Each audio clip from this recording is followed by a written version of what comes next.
Thank you, everybody. First of all, I'm just going to say how grateful I am that Ty came up after Dave, because I was sat there thinking, oh my goodness, do I have to follow that? And if you had to follow that, how am I going to follow that with something as dull, boring, some might say, as cybersecurity? Not quite as fun as Britain's Got Talent. But luckily I don't, because Ty did that for me. And actually, it kind of Ty's presentation leads quite well into cybersecurity, because Ty's all about digital and how digital protected learning, but cybersecurity protects digital. So seamless link in. And I have a full disclosure that I've not done this presentation before, so I've got a little timer here just to keep me in check. So I'm going to keep it as I go and make sure that I'm not going too far over. So first of all, cyber attacks will happen. I think we've heard that through the theme of the day. We had NCSE this morning. Cyber attacks will happen. There's no escaping it. With the reliance that we have now every day on new technologies, cyber criminals will exploit them. So the effects of a cyber attack can vary. First of all, you might have loss of services, such as your emails and telephony. Other ones, loss of access to teaching resources. You might have seen some of these. These are all new headlines, so you may have seen some of these as you've kind of gone about in your daily business. Other things, so important data, such as exam grades and student records.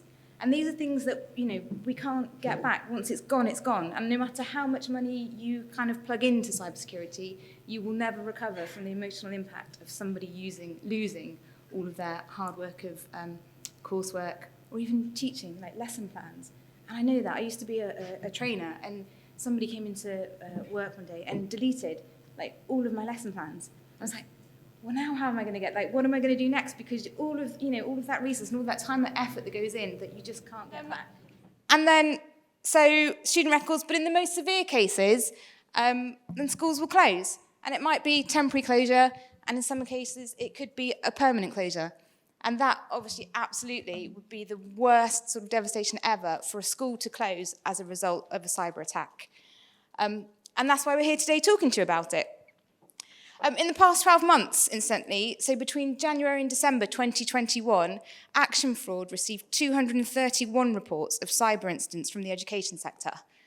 So just looking around the room, and just as a kind of quick hands up, and just to keep you all awake in the afternoon, who here knows that they've suffered some kind of cyber attack within their organisation? Okay, that's about 50% spread. So who here knows they haven't suffered a cyber attack? A few less hands, maybe one or two. Some people are quite confident here in the audience. And who just doesn't know altogether?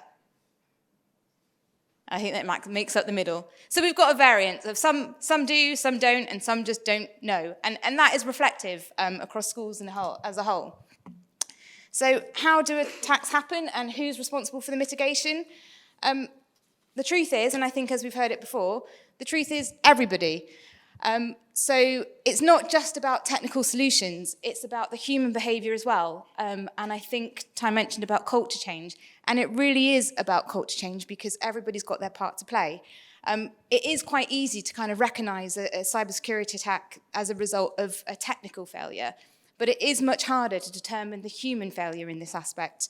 And you can have as much of a sophisticated security setup as you like, but whether it be malicious actions or errors by those with legitimate access to your systems, if somebody does get that access, it can give an attacker free rein of your network.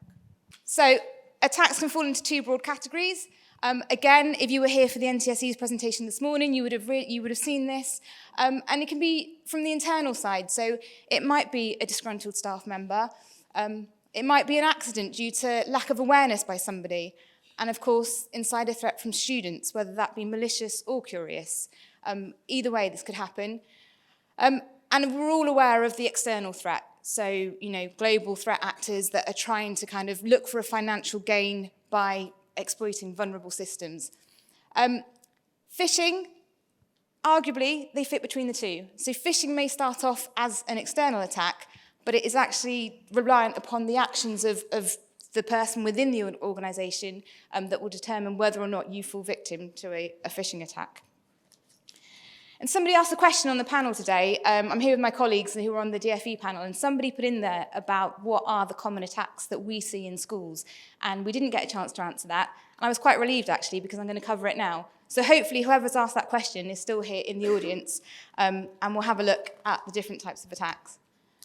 So I'll start with phishing, and that is because phishing, as it says there, it remains the top threat vector for any kind of cyber attack in the world. So not just schools, not just UK, in the world, it's the biggest attack vector. Between April 2021, the NCSE received over 5.4 million reports of suspicious emails. That's a tremendous amount. And what the NCSE, get my words, that did with that, is that then led to the removal of over 53,000 scams. And that's just in a 12-month period, 53,000 scams removed from UK networks. So it is, as I said, that kind of gives you an indication as to how big the threat is. And I suspect everybody here must have received some kind of suspicious phishing email, whether that be through your personal email or through your work email. It's the same. You'll probably see the same ones duplicated across. It might be a contact from your bank asking you to log in, or you've made a payment or authorized this payment, and then it says click here for your credit card details. Royal Mail, you might have some tax to pay because you've ordered a parcel from overseas, but it's being held in customs and you need to pay the extra £2.40 just to get it back to you. Inheritance insurance, I'm sure you've probably seen these emails where you've been contacted because you've got a relative that you never knew existed and they want to give you a load of money that you never knew you had, but you just need to provide some personal details first.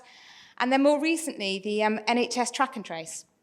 So I almost fell victim to this myself, actually, probably last month, and track and trace and said, oh, you've been in contact with somebody. Go through, I had put all my personal information on there, so I put my name, address, date of birth, got to the end, and then they wanted payment for the free track and trace test. Now I know this is a scam. But on the front of it, it looked legitimate. So, and for in schools, more sophisticated attacks. So they might look like they're somebody from within the school, and it'll be a carefully crafted message. So it looks like somebody that you know, somebody that's in your contact list, and they might be asking you to log into a system, or they might be asking you to make a payment. We do see that sort of finance, so like bursars within schools, they will be target for mandate fraud. And around the time of a school year, you might see an increase in emails coming in saying that payment's been made or a sudden change of bank details. And if anybody does that, if anybody receives one of these emails that it's a sudden change of bank details, the advice is to just check with the sender. I say with the sender, with the person that you think has sent the message, but not through the communication that they have sent to you. Go back to your list, look at the numbers that you've got on record for them and contact them through another means. Pick up the phone, call them and just confirm. Don't ever just assume that, oh, it's okay because it looks okay. If you've got that little element of suspicious, just take a few steps, take a little bit of time and contact them and make sure that this is a genuine email. So the next attack that we see is exploiting weak passwords. This is the biggest, again, another kind of big area in terms of passwords that can be dictionary attacked or brute forced.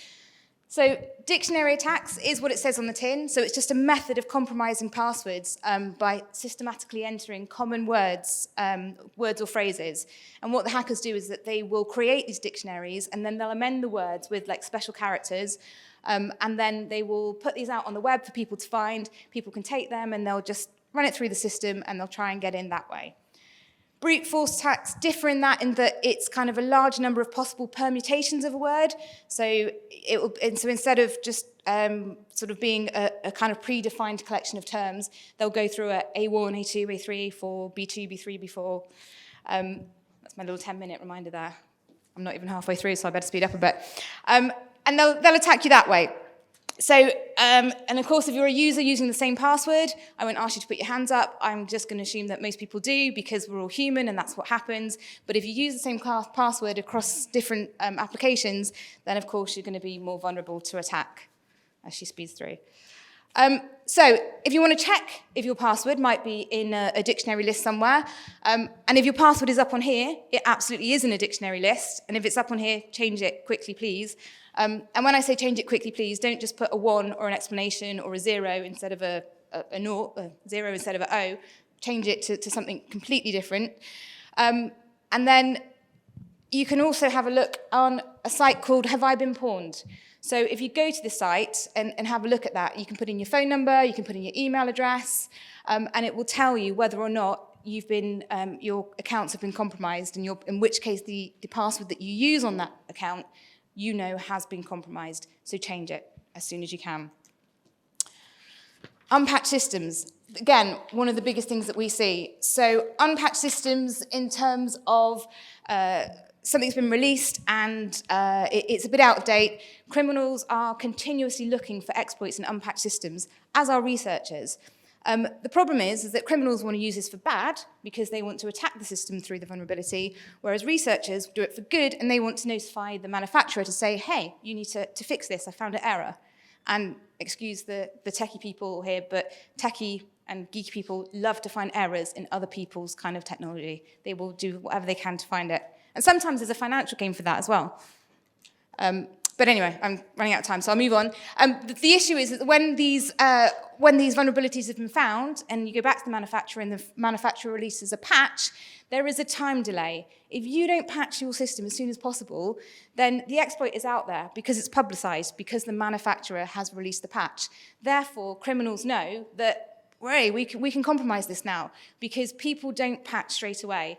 And that is one of the things that we would kind of advocate, is that you ensure that your patching is done as soon as possible, because the whole time a patch is out there to the point of the implementation of that patch, your networks will be vulnerable to compromise.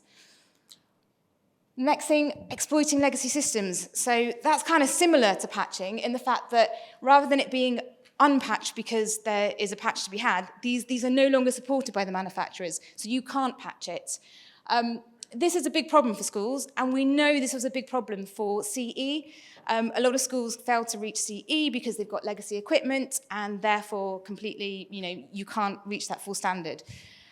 It doesn't quite work like that, because if you go through the technicalities of CE, as long as you've kind of segregated that unpatchable device from your main network, then that is still kind of acceptable within the CE terms.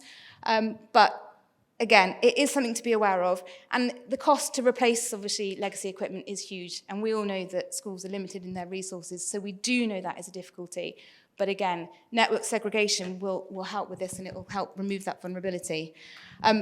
Famously there, the WannaCry ransom attack, that was an exploitation of Windows 7 devices, and hopefully you all know about the WannaCry and how kind of widespread that went.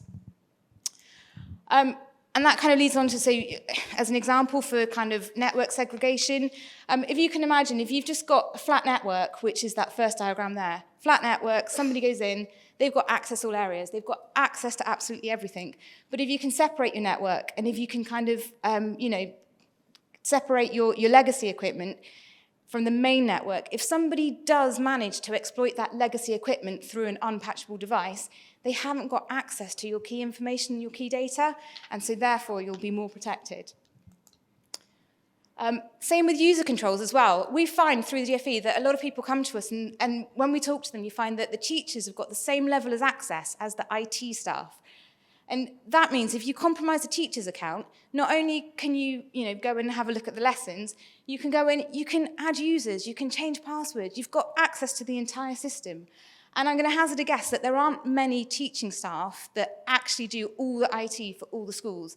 And so in which case, if your teachers don't need that level of access, separate out the accounts, have escalated privileges, set those user permissions so that the kind of role-based access, so that people only have access to the bits of your network that they really need access to. So what schools say about cybersecurity? There's a few on the board there. We did some user research, and I just want to kind of bring your attention to a few of them. So SLT need to understand, they need to listen to network managers. We're doing this to protect our schools, networks, and children. And then when we get comments like, we have too much security, they don't understand. So that is from a secondary IT manager, and that's the frustration that IT managers face. They want to secure the systems, but it's difficult, and if people don't understand the risk, there isn't any investiture in trying to secure it. Another one, we had a policy to use strong passwords, an ICT policy that staff sign, and then when they checked on that, they had to tick lots of no's because actually maybe that is something that they thought was in place and they needed to improve on. And then some schools are proactive on other things and others not so much. It depends on the business manager that's there. So now it's kind of like personal dependent, so not about policy or anything like that. It's just who's in job or who's in post at the time. And it just goes to show how varied the landscape is and how there isn't a one-size-fits-all or one-size-fits-all fix to this. So what can you do to help protect your school? There are a few key things, and I think, again, Ty mentioned it in terms of culture change. That is the biggest thing, culture change. So engagement at all levels, senior leaders, IT professionals, school staff, everybody has to work together to address this problem. It's not just one person's problem, it's everybody's problem. And without everybody collaborating, you'll never find that fix because there will always be a weakness. Identifying your most valuable data. What do you need to operate daily? What can you not do without? When you open your school in the morning, what are your crown jewels? What are the essentials? And again, work together to identify that, because unless you know what everybody needs and what's important to all, you might find that things are missing from your list. Once you've identified it, so what can be done in terms of protecting that data? And some of that is what can be done now, what's low cost, and then look at a strategic plan. This isn't going to be a quick fix. The cybersecurity journey, it is a strategic journey. And it's something that once you start implementing it, over time, your resilience will improve. But the key thing is backing your data up. And I know I'm not the first person to say that today.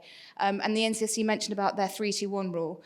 But having your data backed up, that is key to resilience, because even if you get hit, even if you get attacked, you can be confident that you've got the right data there to rebuild your systems and you haven't lost anything because you've got it backed up. And just quickly to finish, in terms of things to discuss with kind of senior stakeholders, and I'm going away from notes now, I'm just going to talk about this. So risk registers. Risk registers are kind of used in other areas. I think it's part of the Academy, in fact, I know it's part of the Academy's Trust Handbook. You have to have risk registers in other areas of business. Bring risk registers into cyber too. We need to translate that risk so that everybody understands it. As an example for phishing, we know phishing occurs. We've seen the statistics that phishing attacks happen all the time, and actually compromise. Most ransomware attacks occur from a phishing attack. Therefore, the threat is high. There isn't a higher one, I think, on the risk register in terms of cyber attacks. And if you can translate that into fixes, there are simple fixes like regular staff training. That's a free fix. There's free tools on the NCSE website in terms of your staff training. And if you can train your staff and lower that risk, no cost, and you've lowered, as you see on there, you've kind of lowered your RAG rating on there. Money talks, that's another thing. So if you can quantify that risk, if you can put it into a kind of quantitative assessment of actually, well, we know a server costs this much money, and then actually not only is it just the cost of the money, it's the time, the staff loss in terms of teaching and learning, and then you've got the emotional side of it as well in terms of the, all the data that's lost. And we mentioned earlier about students and coursework and teachers and lessons plan, things that you can't recover from. What are we as a department doing for it? So we're a small team in DfE. We are kind of the sector cybersecurity team. We're only a team of 5, and we're coming up with ideas. We want to work with you, and we want to help you. So we are coming up with ideas through speaking with you. My time's up now, so I'm going to really, really quickly finish. Speaking with you. So cyber checklists is something that we're working on, similar to the toolkit that the NCSE are providing, the governor's toolkit. Disaster recovery plans. Set up a disaster recovery plan. If you're an RPA member, it's on the RPA site. You can download it, free, put it in, let people know who to contact and who to call if something happens, who is going to be your first point of contact. And online tools and guidance. NCSE were here earlier. Obviously, you've got London Grid for Learning. They've got lots of online tools that they can use. But the biggest thing is just identify that. Get your recovery plan. Know who to contact. When something happens, who is the first person you're going to call?